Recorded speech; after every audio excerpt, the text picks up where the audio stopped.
जय हिंद दोस्तों, एक बार फिर आपके अपने YouTube चैनल सैनिक जागरण में आपका स्वागत है।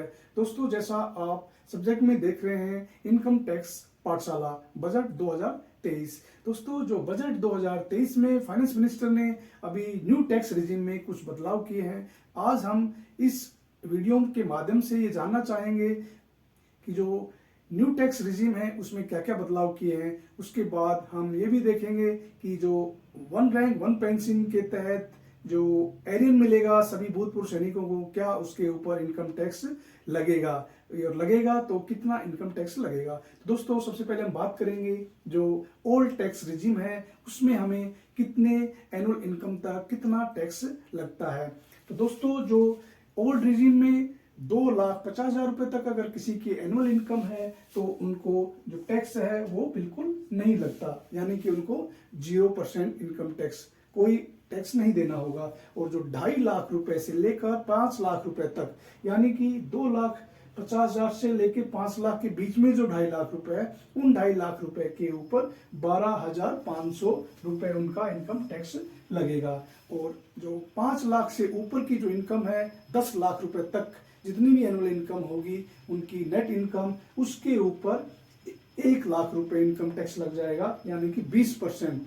तो जितनी भी होगी उनके ऊपर तो 20% इनकम के हिसाब से 1 लाख, और उससे पहले जो 5 लाख थे उसके ऊपर 12,500 रुपए। और अगर किसी की एनुअल इनकम 10 लाख से ऊपर हो जाती है तो उसके ऊपर जो इनकम टैक्स लगेगा वो 30% के रेट से इनकम टैक्स लगेगा, चाहे वो कितना भी हो सकता है। अगर 12 लाख है तो जो 2 लाख हो गया उसके ऊपर 30% 60,000 रुपए हो जाएगा। 15 लाख रुपए है तो 5 लाख के ऊपर 1.5 लाख रुपए इनकम टैक्स इन के ऊपर हो जाएगा, जो अबाउट 10 लाख।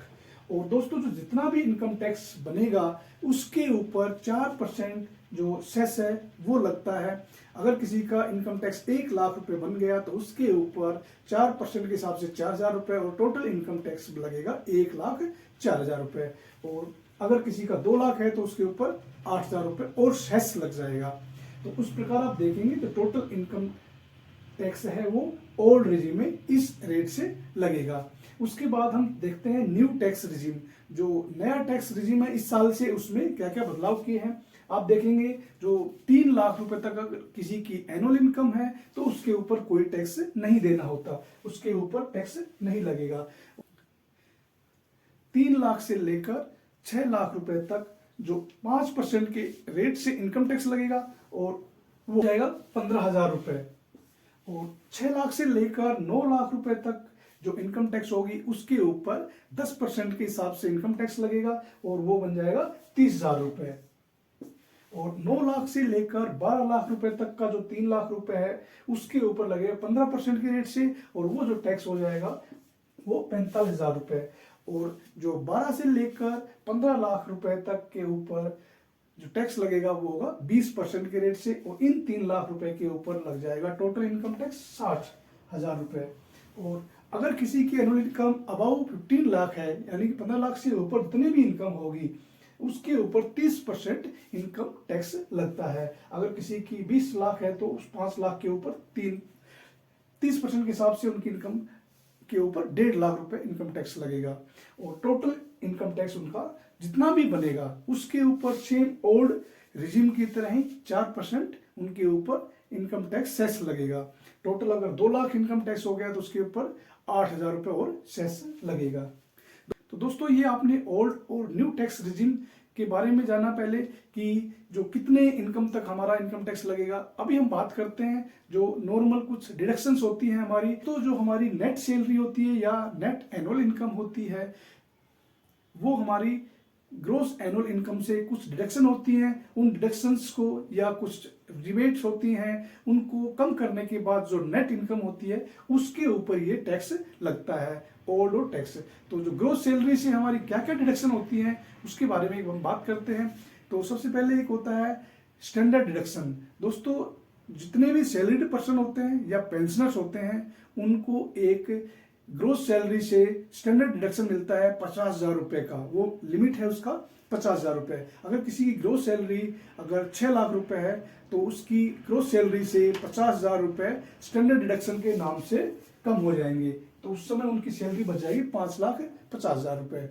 और जैसा आप सभी जानते हैं जो सेक्शन 80C डी, यानी कि जिसके तहत हम जितनी सेविंग्स करते हैं गवर्नमेंट स्कीम में, उनके ऊपर भी हमें इनकम टैक्स में रिबेट मिलता है, तो उसको भी ग्रोस सैलरी से माइनस किया जाता है। तो ये मैक्सिमम लिमिट होती है 1,50,000 रुपए।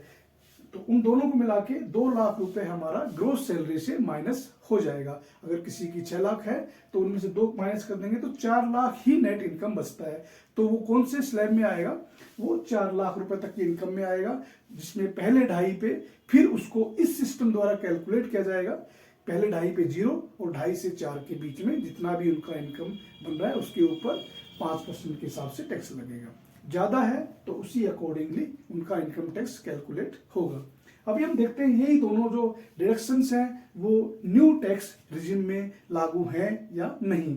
तो दोस्तों इसमें आप देखेंगे जो स्टैंडर्ड डिडक्शन है वो सेम इस साल से जो नया असेसमेंट ईयर आएगा अभी उसमें इस न्यू टैक्स रिजिम में भी स्टैंडर्ड डिडक्शन की छूट दी गई है। तो जो 50,000 रुपए है स्टैंडर्ड डिडक्शन इस केस में भी होगा। अगर इधर किसी की 7 लाख रुपए तक इनकम है तो उसमें से 50,000 उनको डिडक्शन मिल जाएगा, तो नेट सैलरी बन जाएगी उनकी 6.5 लाख रुपए। और जो सेक्शन 80C के तहत जो इन्वेस्टमेंट्स हैं उनकी जो लिमिट है 1.5 लाख रुपए मैक्सिमम, वो छूट इस न्यू टैक्स रिजिम में नहीं मिलेगा। इसमें किसी प्रकार की कोई छूट नहीं मिलेगी। तो इन केस में 6.5 लाख रुपए इनकम टैक्स के लिए वो कैलकुलेट होंगे। तो जिसके तहत पहले 3 के ऊपर 0, 3 से 6 लाख के ऊपर उसके बाद 5% यानी कि 15,000 रुपए। तो इस तरीके से दोस्तों आपने देखा जो ओल्ड टैक्स रिजिम और न्यू टैक्स रिजिम। अभी हम बात करते हैं दोस्तों जो 1 रैंक 1 पेंशन के तहत जितने भी हमारे भूतपूर्व सैनिक और उनके जो फैमिली पेंशनर्स हैं उनको जो एरियर मिलेगा उसके ऊपर इनकम टैक्स लगेगा या नहीं लगेगा। दोस्तों उनके ऊपर इनकम टैक्स नहीं लगेगा। एरियर जो भी मिला है वो पिछले सालों का एरियर है, इसलिए उसको इनकम टैक्स में कैलकुलेट नहीं किया जाएगा। वो फॉर्म 16 में उनको दिखा दिया जाता है कि ये इतना इतना पैसा इस साल के जो एरियर है वो इस साल भुगतान किया गया है, तो उसको टैक्स नहीं देना होता। अगर किसी का टैक्स लग भी जाता है तो जब हम इनकम टैक्स रिटर्न फाइल करते हैं तो उसके अंदर एक फॉर्म 10E जब हम ITR फिल करेंगे तो उसी में फॉर्म होता है फॉर्म 10E, उसको हम फिल करना होता है। उस फॉर्म को जब फिलअप करते हैं तो पूरा डाटा जो कैलकुलेट हो जाता है उसमें कि पिछले साल का पहले हमने कितना इनकम के ऊपर टैक्स दिया था और कितना एरियर अभी मिला है, तो वो उसके साथ जोड़ के और अभी वाला उसको एडजस्ट करके वो अपने आप तो वो उसमें फॉर्म 10E में कैलकुलेट होके आ जाता है और वो छूट हमें इसमें जब इस समय जब हम ITR भरेंगे तो उसमें उसकी छूट मिल जाएगी। दोस्तों जैसा आपने सब्जेक्ट में भी देख लिया था कि इनकम टैक्स पाठशाला, तो ये आज एक पार्ट 1 बनाया है। अभी पार्ट 2 में इसके बारे में आगे हम और बहुत चर्चा करेंगे, जिससे आपको इनकम टैक्स के बारे में हर छोटी बड़ी जानकारी मिलेगी, जिससे आप अपने तथा अपने साथियों को भी कुछ फायदा दे सकते हैं। दोस्तों उम्मीद है जानकारी अच्छी लगी होगी। अगर जानकारी अच्छी लगी हो तो चैनल को सब्सक्राइब करें, अपने दोस्तों के साथ शेयर करें। फिर मिलेंगे किसी और अन्य जानकारी के साथ, तब तक खुश रहिए, स्वस्थ रहिए। जय हिंद दोस्तों।